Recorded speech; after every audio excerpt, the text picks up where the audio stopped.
Hello, Facebook friends. Sorry, guys, we had a few, little technical difficulties. I hope that everybody enjoyed the show, and I hope you guys are now tuning into my live, so you guys can ask me any kind of handicap questions, any kind of handy snack questions that you'd like to. I am here. I just want to again give a huge shout out to all the handicapped individuals who are doing their thing, who are still living their life to their fullest abilities. Okay. I think it's important that people who are not handicapped understand the things that happen in our life and know that we are still able to do X, Y, and Z. Okay. Okay. Let's see. Does anybody have any questions or anybody want to call in? Anybody with a call in question? No. Okay, so what we're going to do is I'm going to talk to you about a few things that I did not touch on in the show. When we talk about paraplegics and individuals of that nature, you want to make sure that you're not bouncing on them too hard or sitting on them too long. And certain individuals who are paraplegics, they still have control of their penis, and it just depends where the break or the tear or wherever the injury has occurred. Has anybody ever had sex with anybody that's handicapped? Don't underestimate us. I just want to let you guys know that. I think, does anybody have any questions? Because I got all night.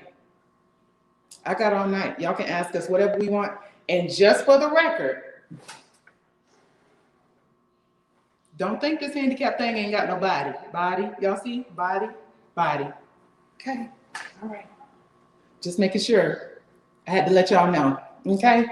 I'm gonna be a runway model one of these good old days, okay? Of course, we talked about life alert bracelets. We talked about certain things like swings that you can use if you're disabled. Of course, you have to be careful, or maybe some kind of machine that you can use to harness the individual in so that you can have that pushback motion, so that it's a smooth transition, so that both parties can enjoy and it's not like a task for the other one to hold the dead weight of someone else's legs up.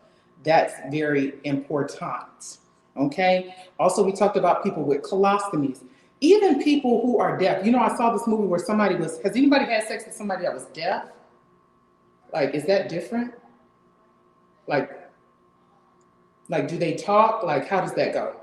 I want somebody to call and tell me about that. I think that would be interesting. Even people who are blind, I wonder if the sensories of the individuals who are blind are more heightened because of their visual sensories are gone. I think just being able to cater to your partner because of the disability. Now, here's the other thing that you cannot do if you are the non-disabled person. You cannot make the other person feel inadequate, because most of us know that we're able to do X, Y, and Z, but we don't want you all to make it the focal point of the relationship. Like, don't keep asking me about it, okay? Don't keep asking me about it. Yes, I'm okay. Yes, I'm fine. We're going to walk over here, So I think that is important as well. I think that is absolutely important. Also, okay, so again, for those of you who have just tuned in, again, we are talking about handicapped sex. I do want to talk to people who have had sex with individuals who are handicapped, what their experience has been. Also, by me being handicapped, I also used to date a guy who was kind of afraid of my residual limb. It looks different. Let me see. It kind of looks like, if I had to say it looked like an animal, it kind of looks like an eel. I know it sounds crazy. But when I take off my stump, my residual limb looks like it is kind of like this. Like it kind of does look like it might bite you. So I can understand that he was a little weirded out by it. It's fine. But once the motion of the ocean got going, that fear just went all the way away. Also, another thing that I didn't talk about in my show, I don't know if you guys remember, you have to be careful because some individuals who are handicapped can have pain as a result of being too rough, okay? Oh, listen, you guys, if you click in the link below, you should be able to call in, okay? You should be able to call in if you want to call in, okay? So even though some of us who are handicapped may like to have rough sex, I think it's very important that you talk to your partner. For me, if the sex is too rough or if they manipulate the residual limb a little too much, it causes nerve pain. And I have to take like ibuprofen or Neurontin if I have any, things of that nature. So just be careful, because when you think about a limb that has been cut off, there are a lot of nerve endings that are on the end that can make things more sensitive, which can be good and can be bad. So if it's too rough, maybe the next day I might be a little tore up because now I'm having pain in my residual limb because you have done just a little bit too much. Okay? So now it hurts so good. Okay? If you're having problems with calling in, just type in the chat and we'll let you in. Okay, so another thing when we talk about individuals who are, I think it's important also to make sure that you completely take care of your mate holistically. If you have an individual who is in a wheelchair, the last thing you want your individual to do is to have a pressure ulcer. Okay, so make sure you're rolling them out of the chair, making sure their butt is protected, because when you have sex, of course, you don't want your partner to be in pain because they have a sore on their butt. So please, if you're the caretaker, if you're the provider, if you are the boo thing, please make sure that your handy special person is taking care of you. Okay, who was that? I don't know who that was. Okay, make sure they're taking care of themselves. Make sure that if you're a person who has a prosthetic, make sure that your prosthesis is clean, stays clean on the inside. If you get a sore on it, make sure you put salve on it, because when you're having sex, you don't want, it could get gross if you have a sore leaking up, okay? And by me being an amputee, so my left leg is amputated and my right leg is very strong. However, I am still able to perform the same acts as anyone else. My right leg just has to do a lot of the work. And like I said, there has to be something holding on that I hold on to so that I can do the proper motion. I could put some of y'all two-legged ones to shame. I just want to let you know that, okay? The abilities of the disabilities. And actually, not having a leg is actually an advantage because it gives more of a space to do what he needs to do when things need to get done.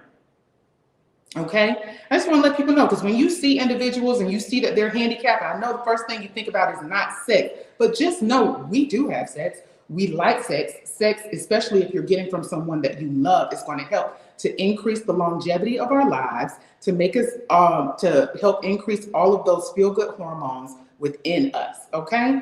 I think we're having some, okay. So, with that being said, you wanna make sure you also, so let's talk about the sex surrogate thing. So when I read up on the sex surrogacy, apparently, like I said before, they do have sex with the individuals. But towards the end, they help to reroute their feelings so that they don't become like a Byron from Players Club. So they have sex with these individuals so that they can make sure they sow their royal oats in a way. They do get paid for this. However, they make sure that the connection is platonic. I think that is the difference between that and prostitution. So prostitution is to get money. And even though you're getting money with sex surrogacy, the purpose of it is to provide a service for someone else so that they can live a better quality of life. To be quite honest, sex is very important. Let's just be very honest. And like I said before, people will do anything for sex. For example, men, we talked about this in the show as well, men will not take their blood pressure medications and risk killing themselves, becoming a paraplegic or having a stroke or having a heart attack just so they can get some booty. Fellas, please stop it before you need sex surrogate therapy. Okay? Make sure you take your blood pressure medications. Go to your primary care doctor. Say, hey, listen, this thing is making my noodle limp, and I need to be on medications that are going to help me so that when I decide to have an erection, it won't interfere with it. Now, of course, that may take you through a course of medications or finding different ways to do so, but you better do it. I understand some men would rather just go to the grave happy. I get that as well. That is completely your choice. But one of the things as a medical professional that I absolutely hate to see is a man come in and be sick and have a stroke on the basis of them not taking their blood pressure medications because they want the coochie. They'll die for the coochie, mess around and be not alive for the coochie. That's unacceptable. Stop doing that. Stop completely today, right now. Okay? All right. So, are you guys able to write in the chat? Please write something in the chat. Let me know you guys are able to say something in the chat. And I guess not. Anyways, are you guys able to call in? I think we're having some technical difficulties here. Technical difficulties. Another thing, for some people, anal may be a problem if they have certain disabilities, if they have colostomies. You never know what has caused the colostomy. So anal sex may be a problem. Anal sex may become a problem if you are dealing with an individual who has a colostomy. Okay? So if you have a colostomy, please make sure you have that conversation with your partner before you decide you want to just put your thing inside of their, okay? Because you never know what could cause it. They could have a rectal mass. They could have something that causes rectal bleeding, fissures, all kinds of things that could cause extra trauma to their rectum. And while we're talking about rectums, please make sure that you're very careful if you're just into putting things inside of that, because that could be problematic. I've seen that as well. Gerbils, toys, all of that. Just be careful. Ain't no judgment here. Whatever you do your thing, okay? Just be safe, okay? Also, something else that I wanted to talk about as far as handy sex is concerned, please make sure, oh wait, let me just say this before we get into handy sex. But when you start dealing with somebody who is disabled, just know there are a plethora of perks. One of the perks is you park close at Walmart. You skip all the lines at Disney World.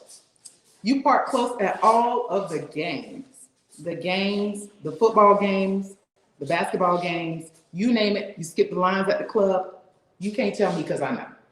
Okay, so there are perks in this thing. Just want to sell it a little bit. Okay, all right. If you're dealing, when you're dealing with someone in a wheelchair, again, I want to make sure that I express it is very important. If you all decide to engage in sexual activity in a wheelchair, please lock that thing up. Put the lock on it. If you're on a hover round, make sure your joint is turned off, because if you guys decide you want to do some special stuff and you get in a hover round and both of you end up flying off the terrain or down some stairs because you guys didn't take the proper precautions to make sure that both of you are safe, boom, now both of y'all handicapped. It needs sex surrogates. Okay? So just be very careful. Be very mindful. Let's see. Let me think about some other disabilities.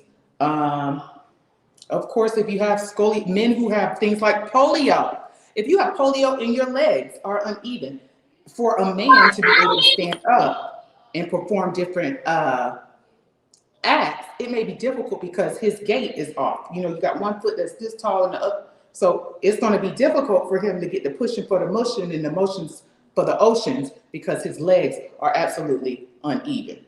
Okay, so you have to be very careful. For a man to stand up and perform different sorry guys, sorry. So yes, Sylvester Wright, please make sure you take your meds. Please guys, if you are on blood pressure medications, also be careful if you are taking things like Viagra, Cialis, all those things, because if your blood pressure goes too low, you know, you can die then too. So please be mindful. You don't want to be like the he died on top of me person at the funeral. Okay? You don't want that. Okay? I'm just not seeing you guys' comments. So, and I mean, this usually starts men in 30s and 40s. They are starting to have erectile dysfunction. I want to tell you guys also, if you're having erectile dysfunction or you have to take blood pressure medication, exercise is good. Decrease your intake on salt. Alcohol is terrible for your stamina. I don't care what they say about Hennessy or whatever they're saying. If you drink too much alcohol, that will absolutely affect your ability to get in. Okay? You want to make sure you drink plenty of water, eat fruits and vegetables, X, Y, and Z, okay? Make sure you do all of that. Let's go back to the colostomy people. If you have a colostomy, okay, I'm already sure your mate knows that you have one. Be open about your colostomy bag. Before y'all get to if you want to be careful, even though I did say don't have sex in the shower, but if you guys want to take a bath together, rinse that thing out, maybe put some coffee grounds around it, throw a mint leaf in there, wash it out, don't eat beans and rice that day. Just make sure whatever you do, you want to make sure you eat things that are not going to make the stool very staunch. Because the worst thing in the world is to have impromptu sex, your bag is full, your partner squishes you, and shit hits the fan, literally. Save yourself. Do the prep work. Have a lot of friends who make sure that they do their prep work. If they know they're going to have anal, they do the little, what do they call it, the booty douche? Do that, okay? Get you a fleet. I mean, they get fleets and whatnot, but do the prep work. Everyone should do some sort of pre-sex prep work. Of course, sometimes you have the impromptu, but even as a woman, sometimes we wax and shave or whatever we decide to do. Just make sure if you know that you're going to engage, please prepare. Please make sure you prepare. I'm trying to teach the people because I don't want people to look at handicapped people and make them think that we can't, these handicapped, we can't get these cheeks handicapped because we can. You'd be surprised. You'd be surprised. Does anybody have any other questions? Any other comments? Any concerns? Okay. I love y'all. I love y'all. I thank y'all for tuning in. I hope that this was educational. I hope that this was fun. And make sure if you have any questions, please feel free to inbox me. Make sure you continue to like, share, and subscribe to Trolling with Gwen. I love you guys, and you have an amazing night.